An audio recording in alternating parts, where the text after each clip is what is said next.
Mr. President, Sri Lanka has over the years engaged actively and constructively with the UN Human Rights Council to enhance the multilateral framework for the promotion and protection of human rights. Despite the severe constraints we faced, particularly in the recent past, we have continued to maintain such engagement with an extensive array of helpful working methods of this Council that we believe are productive and beneficial to our people. Our recent engagement, including the UPR review under the fourth cycle in February 2023 and the ICCPR review in March 2023, reflect our commitment to constructive dialogue with the human rights and reconciliation. We have taken note of the constructive comments and recommendations made during the review.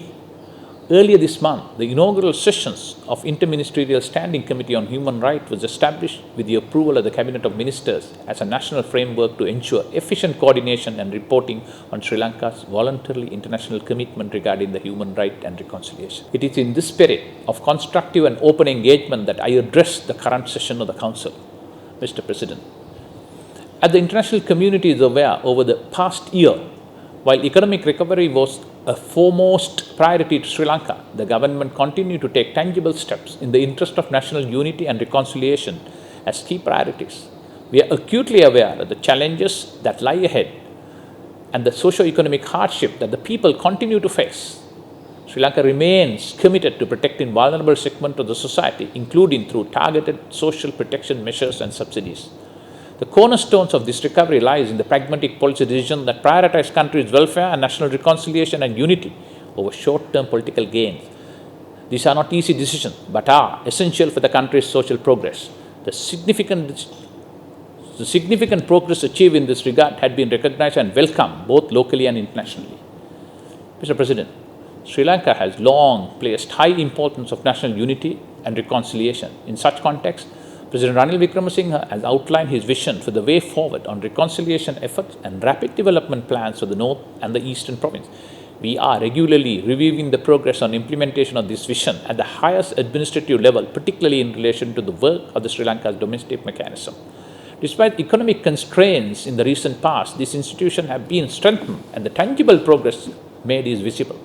The work is also progressing on a wide range of issues, including inter alia on reaching out to the overseas Sri Lankan resettlement, release of lands, and remaining IDPs in the northern province. I take this opportunity to reaffirm Sri Lanka's commitment to engaging in constructive human rights processes while rejecting politicized and unilateral measures that infringe upon the sovereignty of member states. Sri Lanka reiterates its categorical rejection of the extensive external evidence gathering mechanism established following the Resolution 46/1 and 51/1, which will have a wide-ranging legal and political implication for all countries, contradicting the founding principles of the Council. This ever-expanding mechanism will be unproductive and unhelpful drain on the resources of the Council and its members. I urge the members of this Council not to allow short-term political gains or, as it's now been termed, as domestic vote bank politics to overtake the important work of this Council. The Council is already traversing the same path as its predecessor, the Commission on Human Rights, with disproportionate scrutiny and focus on countries of the Global South. With a host of selective country-specific resolutions and intrusive mechanisms, the Council established to safeguard and protect the human rights of all continue to become increasingly politicized and divisive. We encourage dialogue and constructive cooperation rather than political confrontation, which I am sure will better serve as to rebuild the trust in the world which needs.